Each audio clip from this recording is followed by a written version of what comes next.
예레미야 52장 12절부터 34절까지 말씀입니다. 저와 여러분이 12절부터 한 절씩 교독하십니다.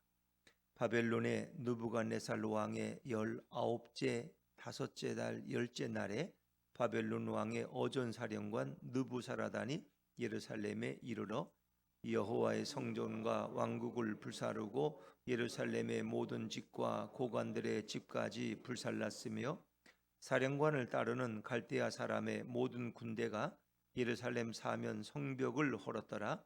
사령관 느부사라단이 백성 중 가난한 자와 성중에 남아있는 백성과 바벨론 왕에게 항복한 자와 무리의 남은 자를 사로잡아 갔고, 가난한 백성은 남겨두어 포도원을 관리하는 자와 농부가 되게 하였더라.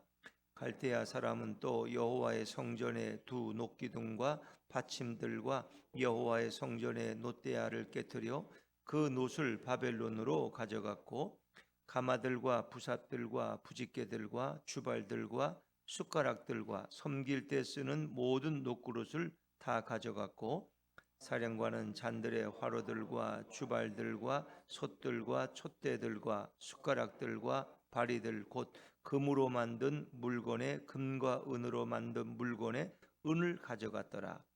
솔로몬 왕이 여호와의 성전을 위하여 만든 두 기둥과 한 바다와 그 받침 아래에 있는 12놋소 곧 이 모든 기구의 놋무게는 헤아릴 수 없었더라. 그 기둥은 한 기둥의 높이가 18규빗이요 그 둘레는 12규빗이며 그 속이 비었고 그 두께는 네 손가락 두께이며 기둥 위에 놋머리가 있어 그 높이가 5규빗이요 머리 사면으로 돌아가며 꾸민 망사와 석류가 다 놋이며 또 다른 기둥에도 이런 모든 것과 석류가 있었더라. 그 사면에 있는 석류는 96개요 그 기둥에 둘린 그물 위에 있는 석류는 도합이 100개이었더라. 사령관이 대제사장 스라야와 부제사장 스바냐와 성전 문지기 세 사람을 사로잡고 또 성 안에서 사람을 사로잡았으니 곧 군사를 거느린 지휘관 한 사람과 또 성중에서 만난 왕의 내시 7명과 군인을 감독하는 군 지휘관의 서기관 하나와 성 안에서 만난 평민 60명이라. 사령관 느부사라단은 그들을 사로잡아 림나에 있는 바벨론의 왕에게 나아가매 바벨론의 왕이 하마 땅 림나에서 다쳐 죽였더라. 이와 같이 유다가 사로잡혀 본국에서 떠났더라. 느부갓네살이 사로잡아간 백성은 이러하니라. 제7년에 유다인이 3023명이요 느부갓네살의 18째 해에 예루살렘에서 사로잡아간 자가 832명이요 느부갓네살의 제23년에 사령관 느부사라단이 사로잡아간 유다 사람이 745명이니 그 총수가 4600명이더라. 유다 왕 여호야긴이 사로잡혀간 지 37년 곧 바벨론의 에웰무로닥 왕의 즉위 원년 12째 달 25째 날 그가 유다의 여호야긴 왕의 머리를 들어주었고 감옥에서 풀어주었더라. 그에게 친절하게 말하고 그의 자리를 그와 함께 바벨론에 있는 왕들의 자리보다 높이고 그 죄수의 의복을 갈아입혔고 그의 평생 동안 항상 왕의 앞에서 먹게 하였으며 같이 읽습니다. 그가 날마다 쓸 것을 바벨론의 왕에게서 받는 정량이 있었고 죽는 날까지 곧 종신토록 받았더라. 아멘. 할렐루야. 네, 오늘도 은혜의 자리에 나오신 여러분이 주님의 평화가 함께 하기를 바랍니다. 자, 이제 에레미야 52장은 에레미야 전체의 마지막 결론 부분입니다.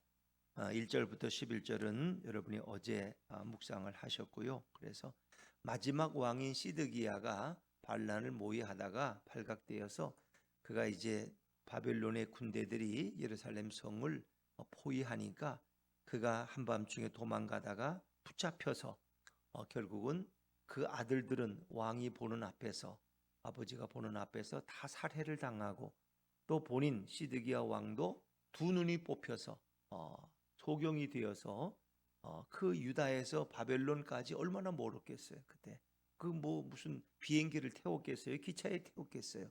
걸어서 끌려서 거기까지 끌려갔고, 그리고 감옥에서 평생을 지내다가 죽었더라. 그래서 시드기야의 죽음이라고, 죽음까지는 아직 안 나와요. 그러나 뭐 그 먼 길을 왕이 그렇게 끌려갔으면 감옥에 들어간들 얼마나 살았겠어요. 그는 곧 아마 병들어서 죽었을 거예요. 사실 에레미야는 시드기야 왕에게 여러 번 경고했어요. 바벨론에게 복종하라고. 이게 하나님의 뜻이라고. 우리의 죄악 때문에 바벨론이 우리를 침공하러 온 것이고 그들에게 복종하는 것이 사는 길이다.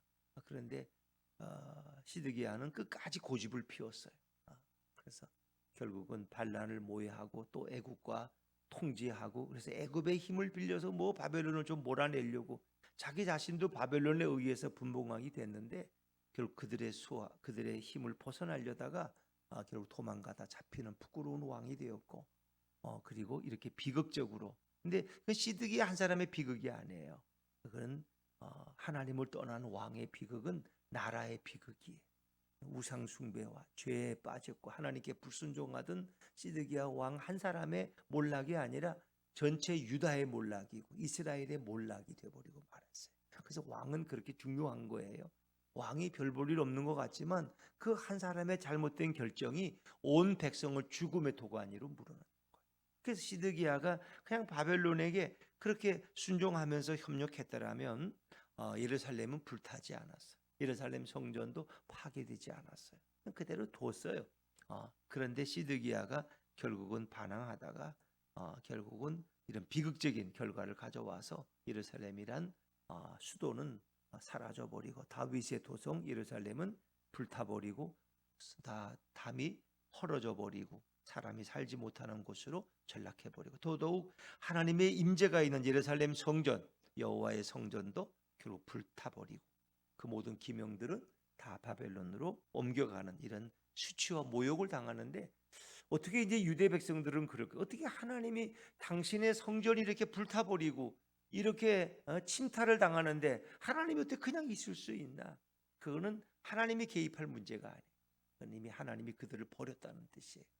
하나님의 영광이 떠났고 그리고 그 성전은 철저하게 파괴되고 그 기명들은 다 바벨론 이방 땅으로 끌려가는 이런 수모를 당하는데, 결국은 그 백성이 하나님을 떠난 결과가 이런 꼴을 초래했다 하는 거죠. 자, 우리 오늘 12절 13절 말씀으로 다시 돌아가 봅니다. 12절 13절입니다. 시작. 바벨론의 느부갓네살 왕의 19째 해 5째 날 10째 날에 바벨론 왕의 어전사령관 느부사라단이 예루살렘에 이르러 여호와의 성전과 왕궁을 불사르고 예루살렘의 모든 집과 고관들의 집까지 불살랐으며. 그러니까 참 사울이 초대 왕이고 다윗을 지내서 또 그 아들 솔로몬 때 번영을 이루고 또 성전을 건축하고 그렇게 수백 년의 역사가 흘러갔는데 그 아름다운 도성 예루살렘이 이렇게 허무하게 불타버리고 결국 파괴되어 버리고 마는 거예요. 이 모든 원인은 하나님의 능력이 없어서가 아니라 하나님의 사랑이 없어서가 아니라 그들의 죄악 때문에, 그들의 우상숭, 그들이 하나님을 버렸기 때문에 결국 하나님도 이 백성을 버릴 수밖에 없었다. 그리고 예루살렘은 성벽이 다 헐려져서 사람이 살지 못하는 폐허의 땅이 되어버리고 말죠. 14절 말씀 제가 읽죠. 사령관을 따르는 갈대아 사람의 모든 군대가 예루살렘 사면 성벽을 헐었더라. 예루살렘 성이 다 헐려버리죠. 그리고 그 성 안에 있던 자들을 다 포로로 잡아가게 되죠. 15절 말씀을 같이 읽죠. 15절입니다. 시작. 사령관 느부사라단이 백성 중 가난한 자와 성중에 남아있는 백성과 바벨론 왕에게 항복한 자와 무리의 남은 자를 사로잡아갔고, 그래도 바벨론의 포로로 끌려간 자들은 생명은 부지한 거예요. 그런데 반항하던 자들, 항복하지 않은 자들은 다 처참하게 살해를 당했어요. 살해를 당하고 이런 결과. 그리고 이제 그 땅에 아직 뭐 이렇게 들에 포도원은 남겨져 있고 농토는 남겨져 있어요. 예루살렘 성이 파괴됐지 성 밖에 농토라는 건 그냥 그대로 있잖아요. 그거를 관리하도록 가난한 백성들 일부는 남겨두었다 하고 16절에 말씀하죠. 그리고 이제 17절부터는 이 23절까지는 이 파괴된 성전의 기명들을 다 바벨론으로 옮겨가는 이제 그런 내용이 소개됩니다. 이것은 큰 수치와 모욕과 부끄러움이죠. 어떻게 유대 백성들이 어떻게 하나님의 성전이 파괴될 수 있느냐?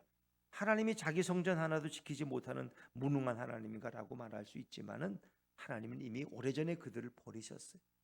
수많은 선지자들을 통해서 그들에게 경고했지만 그들은 한 번도 귀를 기울인 적이 없어요. 결국은 하나님은 그들을 버리시는 거예요. 버리시는 거예요. 자, 우리 이제 성전이 어떻게 기명들이 옮겨가는지 17절, 18절 두 절을 읽어보죠. 17절, 18절입니다. 시작.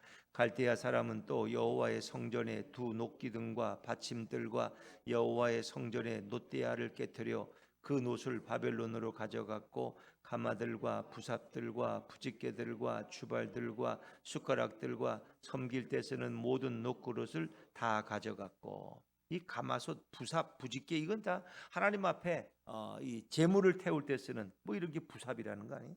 부집개나 이런 거 다 이런 것도 하나하나가 다 성전의 기명들이죠. 숟가락까지. 그리고 여호와의 성전의 두 녹기둥, 혹시 두 녹기둥의 이름을 아세요? 야긴과 보아스. 예루살렘 성전에는 두 개의 큰 기둥이 있어요. 야긴과 보아스. 그 두 기둥도 녹기둥인데 그것도 뽑아서 가져갔다는 거예요. 그 놋을 깨뜨려서. 근데 그 녹기둥이 그 크기가 엄청나요. 크기가. 그래서 우리 21절에 보면 나오는데 21절 한번 읽어보시겠어요? 21절 시작. 그 기둥은 한 기둥의 높이가 18규빗이요 그 둘레는 12규빗이며 그 속이 비었고 그 두께는 네 손가락 두께이며 그랬습니다. 이 한 기둥의 높이가 18규빗. 18규빗이 한 규빗은 보통 손가락 끝에서부터 팔목까지, 그러니까 보통 한 45cm에서 팔이 큰 사람은 50cm라고 봐야 되겠죠. 18규빗이면은 결국은 5 1은 58에 40, 9m. 그렇죠. 18이니까 58에 40, 5 1은 5. 그러니까 그 9m의 높이, 엄청난 거죠. 9m의 높이에 녹기둥을 분해해서 그대로 못 가져가고 분해해서 녹여서 가져가겠죠. 그리고 둘레가 12규빗. 12규빗. 그러니까 이 둥근 기둥이었는데 그 12규빗이라는 것은 5 1은 5, 20 하니까 6m. 이 둘레가 6m 원주가. 이거 엄청난 기둥이었죠. 그게 예루살렘 성전을 떠받치는 야긴과 보아스의 두 개의 기둥. 그리고 그 속은 비어 있었고 그 놋의 두께가 손가락, 네 손가락 두께. 이 어른은 손가락 두께면 1cm에서 한 1.5cm. 그 1.5cm를 치면은 네 두께니까 약 6cm. 이 정도 두께. 어마어마하죠. 그런 것이 성전을 바치고 있던 것 같아요. 그것도 다 파괴되니까 결국 분해해서 놋이 옛날에는 굉장히 귀했거든요. 뭐 금과 은은 말할 것도 없고 그래서 그 모든 것을 다 녹여서 가져가고 해체시켜서 가져가는 이런 내용들을 우리가 볼 수 있죠. 또 바다라고 하는 거, 이렇게 큰 물두멍, 이 성전 앞에 놓인 이런 것도 다 놋으로 만든 거죠. 다 금과 은으로 만든 것들 다 가져가. 이거 지금 참 부끄러운 일이죠. 부끄러운 일. 이런 거. 그 기둥에 있는 또 석류 이 석류가 23절에 보니까 96개나 되는데 도합이 또 100개. 이 석류를 이 기둥, 보아스와 야긴 기둥에 이렇게 만들어 놨는데 그것까지도 다 가져. 그런 걸로 이제 얘기는 끝내요. 자, 이렇게 해서 이제 예루살렘 성은 파괴되고 백성들은 포로로 잡혀가는데, 이제 포로로 잡혀갈 때 이제 모습들이 좀 이제 나오고, 여기에 도대체 몇 명이나 1차, 2차, 3차의 포로로 끌려갔느냐, 이제 그게 소개되는데, 그래도 그 성 안에 남아있던 자들을 마지막으로 느부사라단이 사령관이 다 이제 그들을 끌고 가는데 27절 보면 그들은 항복하지 않은 자들은 다 쳐 죽여요. 중간에 우리 27절로 한번 가볼까요? 27절입니다. 27절 시작. 바벨론의 왕이 하마 땅 림나에서 다 쳐 죽였더라. 이와 같이 유다가 사로잡혀 본국에서 떠났더라. 이 예레미야 마지막 52장에 27절 보니까 결국 사령관 느부사라단이 마지막에 잡힌 자들을 왕위에 끌고 가는데 그들을 다 쳐 죽였다는 거예요. 쳐 죽였다는 거는 이 보통 깨끗하게 죽인 게 아니고 이렇게 망치로 때리든지 돌로 때려 죽이든지 하여튼 비극적인 거예요. 그리고 그 표현이 더 무서운 게 27절 마지막에 보니까 이와 같이 유다가 사로잡혀 본국에서 떠났더라. 유다가 사로잡혔다. 유다가 한 나라가 바벨론에 사로잡혀서 결국 그들이 그 본토 예루살렘을 떠나서 바벨론으로 끌려가는 먼 여정, 그게 뭐 하루 이틀에 갔겠어요? 일주일에 갔겠어요? 한 달에 갔겠어요? 여러분, 걸어서 가는 건데 낮에는 걷고 또 뭐 너무 더우면 못 걷고 또 시원한 아침 저녁으로 걷고 밤에는 잠을 자고 뭐 어쨌든 하여튼 이렇게 해서 몇 날 며칠을 아마 바벨론 먼 땅까지 그들은 끌려가다가 수많은 사람 죽었을 거고 병들어서 굶주려 죽고 그렇죠. 근데 그 숫자가 또 성경은 자세하게 설명을 해요. 28절부터 이 30절까지인데 28절 제가 읽어볼게요. 느부갓네살이 사로잡아간 백성은 이러하니라. 제7년에 유다인이 3023명이 잡혀갔어요. 29절에 보니까 느부갓네살 18째 해는 832명이 잡혀갔어요. 그리고 또 세 번째 30절을 같이 읽죠. 30절 시작. 느부갓네살 왕의 제23년에 사령관 느부사라단이 사로잡아간 유다 사람이 745명이니 그 총수가 4600명이더라. 그럼 정말 잡혀간 포로가 4600명밖에 안 되느냐? 아니에요. 여기 누구를 뺐어요? 아이들하고 여인들을 뺀 거예요. 그러면 그걸 합치면 적어도 2만 명이 넘었어요. 그러니까 오병이어 기적 때 유대인들을 숫자 세는 방법이 남자만 5천 명이었더라고요. 그러나 이제 여인들과 아이들 합치면 적어도 15,000, 2만 명이 넘었겠죠. 우리는 보통 한 가정에 지금은 뭐 한 명, 두 명, 많이 나면 3명 나지만 우리가 예전에 어릴 때는 보통 한 가정에 식구가 몇 명이었어요? 보통 5명에서 평균 많으면 8명 자녀들이. 생각해 보세요. 유대인들도 많이 낳는 게 축복이에요, 저주예요? 많이 낳는 게 축복이에요. 너희는 자녀를 많이 낳아야 번성하고 그 땅을 채워라, 땅을 정복하라. 이게 하나님께서 창세기에 주신 말씀 아니에요? 그러니까 적어도 유대인의 자녀들도 3명에서 7명 아마 사이는 됐을 거예요. 그 자녀들, 아내들. 그러면 2만 명이 훨씬 넘을 수도 있어요. 근데 그들이 이제 70년 동안 살다가 돌아올 때 보면 그보다 숫자는 많아요. 왜? 자손들이 번식했기 때문에 그동안 70년 동안 결혼하고 자녀를 낳고 또 그렇게 했기 때문에 많이 죽었겠지만은 돌아올 때 보면은 적어도 그 숫자가 한 2, 3만 명, 3, 4만 명 이르는 걸 우리가 이제 볼 수 있죠. 자, 근데 끌려갈 때 이 모습이에요. 끌려갈 때 모습.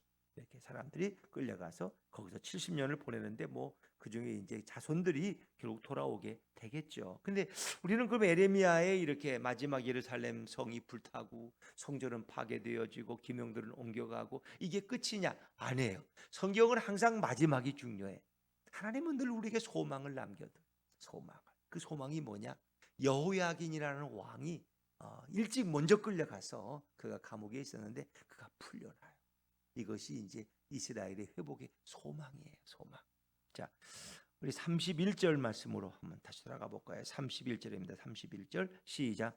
유다 왕 여호야긴이 사로잡혀 간지 37년 곧 바벨론의 에월 무로닥 왕의 즉위 원년 12째 달 25째 날 그가 유다의 여호야긴 왕의 머리를 들어 주었고 감옥에서 풀어 주었더라. 이제 그동안 왕이 바뀌었어요. 바벨론의 느부갓네살 왕이 아니라 느부갓네살 왕의 아들인 에월무로닥이 왕이 됐어요. 근데 왕이 되자마자 첫 번째 한 일이 유다의 여호야긴 왕의 머리를 들었다는 것은 감옥에서 석방시켰다는 거예요. 창세기에 보면은 그 술 맡은 관원장과 떡 맡은 관원장이 요셉과 함께 감옥에 있었는데 이제 그들이 왕 앞에 머리를 들었더라 임표했어요. 그건 왕에 의해서 이제 다시 자유인이 되어서 왕 앞에 불려 나간다는 그런 의미예요. 감옥에 있던 사람들이 다시 풀려. 근데 이제 한 떡 맡은 관원장은 결국은 어떻게 했어요? 그런 목매다 죽었어요. 근데 술 맡은 관원장은 다시 복직이 되었어요. 그런 얘기가 창세기에 나오는데 그도 머리를 들었더라. 왕의 머리를 들어주었고 여호야긴 왕이 그것은 그가 석방되었다는 거예요. 그래서 감옥에서 풀려나서 이제 그가 자유로운 몸이 되었다는 거예요. 근데 사실 여호야긴은 누구냐 하면은 시드기야 앞의 왕이에요. 시드기야. 그 시드기야는 여호야긴 왕의 삼촌이야. 여호야긴은 조카였고 이 조카가 왕이 되다가 바벨론이 침공해 오고 전쟁에 패배하니까 결국 바벨론에 끌려갔어요. 그리고 그의 삼촌 시드기야를 분봉왕으로, 그러니까 우리가 마음대로 부를 수 있는 그런 그 꼭두각시 왕으로 세웠다는 거예요. 그럼에도 불구하고 또 시드기야는 계속 반란을 모의했어요. 애국과 손을 잡아가지고 바벨론을 패척하려고. 그러니까 그 기간이 적은 기간이 아니에요. 이미 여호야긴이 잡혀온 지가 이미 꽤 됐잖아요. 여기 보니까 37년이 되었다. 잡혀간 지가. 그러니까 거기서 이미 젊은 세월을 다 보내는 거죠. 근데 그때 즉위한 에올무르닥 왕이 그를 풀어주었어요. 느부갓네살은 아니오고 그 아들 왕. 근데 이제 어떻게 이 에올무르닥이 이렇게 여호야긴을 극진히 대했느냐? 그 이유가 있다는 게 이제 전해지는 얘기에 의하면 느부갓네살 왕의 아들 에올무르닥이 왕의 미움을 받아가지고 감옥에 들어갔다는 거예요. 근데 감옥에서 만난 사람이 누구냐? 바로 여호야긴 왕을 만났다는 거예요. 그래가지고 둘이 대화가 됐어요. 서로 왕자고 하나는 왕이니까 유대의 왕이 붙잡혀 와 있고 자기는 왕자니까 그래서 서로 이렇게 친하게 지냈는데 그들이 서로 아주 친절한 우정을 쌓고 친구가 되었다는. 다시 이제 오해가 풀려서 풀려나고 왕이 되었을 때 제일 먼저 한 일이 여호야긴 왕을 풀어줬다. 그리고 그길 자기 상 앞에서 같이 음식을 먹게 하고. 그러니까 바벨론은 대제국이니까 그 왕은 황제예요, 황제. 그러니까 황제 밑에 또 많은 왕들이 있어. 다른 왕들보다 제일 높은 자리에 여호야긴 왕을 세웠다는 거예요. 그리고 그에게 먹을 것을 제공해주고 그를 아주 친절함으로 그에게 대우해줬다는 거예요. 자, 우리가 32절, 33절 말씀을 이어서 읽어볼까요? 32절, 33절 시작. 그에게 친절하게 말하고 그의 자리를 그와 함께 바벨론에 있는 왕들의 자리보다 높이고 그 죄수의 의복을 갈아입혔고 그의 평생 동안 항상 왕의 앞에서 먹게 하였으며 또 왕족과 같은 대우를 해줬다는 거예요. 여호야, 이게 소망이에요. 여호야기는 포로로 끌려가는 왕이지만 그를 통해서 이스라엘은 소망의 씨앗을 뿌리게 되는 거예요. 자, 34절 말씀 마지막 말씀 같이 읽습니다. 시작. 그가 날마다 쓸 것을 바벨론의 왕에게서 받는 정량이 있었고 죽는 날까지 곧 종신토록 받았더라. 그래서 왕족들은 왕자들은 예전에도 우리나라에서도 그랬어요. 왕자들이 치는데 제일 장남이 왕이 그 동생들은 그냥 다 지방에 흩어져 살아. 그러면 왕궁에서 그들을 다 벌어 먹이는 거예요. 다 정량을 매달 양식을 보내주고 하인들을 보내주고 돈을 보내주고 다 먹고 살게 해주는 거예요. 이 여호야긴도 모든 것을 바벨론 왕궁으로부터 다 공급받았다는 거예요. 종신토록 아주 이게 종신연금이야 그냥 세상에. 그러니까 그가 대우를 받았다는 거예요. 그러니까 왕의 후손이 존재하는 거예요. 여호야긴 왕의 또 아들이 있었을 거 아니에요. 그렇죠? 그가 이제 새로운 씨앗이 되는 거예요. 끌려간 사람들과 그 왕의 후손들이. 그래서 이스라엘 역사가 다시 회복될 것을 성경은 암시하고 있어요. 이게 소망이. 그러니까 그 바벨론에 반항하던 자들은 다 죽임당하고 그리고 끝까지 싸우던 자들 다 죽임당하고 애굽으로 도망간 자들 또 유대에 남은 자들 그들은 결국 그 이어갈 그런 자들이 아니에요. 결국은 순순히 바벨론에 끌려간 자들. 그래서 하나님의 뜻에 따랐던 자들. 그리고 이제 여호야긴도 이렇게 붙잡혀서 갔지만 거기 살아남았기 때문에 그가 결국 새로운 남은 자가 되고 새로운 회복의 씨앗이 되어서 결국 70년이 지나고 그들이 이제 바벨론이 망하고 고레스 황제 메데파사가 집권하고 그들을 돌려보낼 때 바로 여호야긴 왕의 후손들 그리고 그때 잡혀갔던 이 4,600명의 후손들이 결국 돌아오게 돼서 새로운 예루살렘을 세우고 또 스룹바벨 성전을 세우고 이렇게 해서 나라가 시작되는 거죠. 그러니까 참 이 하나님의 역사라는 건 놀라워요. 그리고 이 예루살렘 성전이 결국 여호와의 성전이 파괴되었는데 결국 그때부터 하나님은 성전에 대한 미련을 버리셨어. 그래서 이제는 성전을 쌓고 그 성전에 내가 거하는 게 아니야. 이제는 예수님 이 땅에 예수님을 보내셔서 예수님이 진정한 우리의 성전이 되시는 거예요. 근데 그걸 모르고 이스라엘 백성은 돌아와서 스룹바벨 성전 세우지만 다 파괴되고 그 다음에 또 헤롯이 헤롯 성전을 세워주었지만 그것도 결국 로마에서 다 불타버리고 이제 성전을 원치 않아. 이제 성전이 없어. 그래서 우리는 이 예배당을 자꾸 성전이라고 그래. 성전 건축한다고 그러고 성전 건축 헌금, 성전 봉헌한다 그러는데 사실 이제 성전이라는 건 존재하지 않아. 성전은 예수 그리스도가 성전이 성전이라고. 예수 그리스도만이 성전이지. 자꾸 우리는 안 써야 될 용어들을 자기도 모르게 써요. 그래서 우리는 이 개척교회 상가니까 성전이라는 말을 안 써도 어울리는데 큰 예배당 지은 데는 꼭 성전이라고 자꾸 그래. 근데 구약의 성전은 없어져 버렸어. 다 불태워 버렸어. 왜? 그들이 성전을 미신같이 섬겼기 때문에. 하나님도 모르면서 성전에 와서 제사만 드리면은 복 받을 줄 알았어. 그리고 이 성전의 그 중앙에다가 여호와 하나님이 아니라 오히려 바알신을 섬겨놓고 거기다 세워놓고 아세라를 놓고 거기다 절하면은 성전에 와서 무조건 제사만 드리면 복 받을 줄 알았어. 이게 다 엉터리야. 그건 다 망하고 폐해된 거야. 그래서 예수님 자신이 이 성전을 헐라 내가 3일 만에 다시 세우리라. 그러니까 유대인들이 뭐라 그래? 우리 46년 동안 세웠는데 어떻게 자기가 3일 만에 성전을 세우겠대? 그 성전은 자신의 육체, 자신의 몸을 가리키는 거예요. 예수님이 성전이시고 예수님과 연결되어 있는 여러분, 저와 여러분이 성전의 일부가 되는 거예요. 우리가 성전이에요. 성전, 우리가 성전이. 그리고 이 성령이 거하는 곳이 성전. 우리 안에 예수님을 모시고 있으면 우리가 성전이 되는 거예요. 우리는 움직이는 성전이야. 그래서 이렇게 고정된 건축물로 쌓은 돌로 쌓은 벽돌로 쌓은 성전은 없어. 이제 여러분이 성전의 역할을 해야 돼. 예수 그리스도가 진정한 성전. 근데 우리는 자꾸 성전을 쌓으려고 그래. 그래서 예배당 크게 지면 예루살렘 성전보다 더 큰 성전을 지었다고 이렇게 축하 예배를 드리고 그러는데 성전이라는 건 없어요. 우리는 예배드리는 처소 예배당이. 눈에 보이는 건물을 더 이상 짓지 말라는 거예요. 왜? 그게 우상이 되니까. 그 사람들은 성전에 가서 기도하면 다 듣고 딴 데서 기도하면 안 들을 것 같은 착각에 빠지는 거예요. 예수님은 온 세상을 주관하시고 온 우주의 편지에 계시고 어디든지 하나님이 계시지 않은 것이 없어요. 그래서 우리의 이제 움직이는 성전이 되어서 세상 속에서 그리스도의 복음을 전하고 하나님의 말씀을 전하는 우린 예수의 사람들이 되어야 할 줄로 믿습니다. 참된 성전이신 예수님께 붙어있는 자가 복된 거예요. 그래서 예수님께서 요한복음 15장에 너희가 내 안에 있으라. 내 안에 있으라. 나도 너희 안에 있겠다. 너희가 내 안에 있으면 나도 너희 안에 있겠다. 포도나무에 가지가 나무에 붙어있지 않으면 스스로 열매를 맺을 수 없음 같이 너희가 내게 붙어있지 않으면 너희는 열매를 맺을 수 없다. 포도나무이신 그분 앞에 가지인 우리는 그 생명의 뿌리가 붙어있어요. 예수님 안에 있는 거야. 예수님이 내 안에 있고 내가 예수님 안에 있고. 그렇죠? 이게 갈라디아 2장 20절이 말씀하시는 진정한 원리예요. 내 안에 주님을 모시고 살아가. 주님이 내 안에 있고 내가 주님 안에 있고. 이게 진정한 성도의 모습이에요.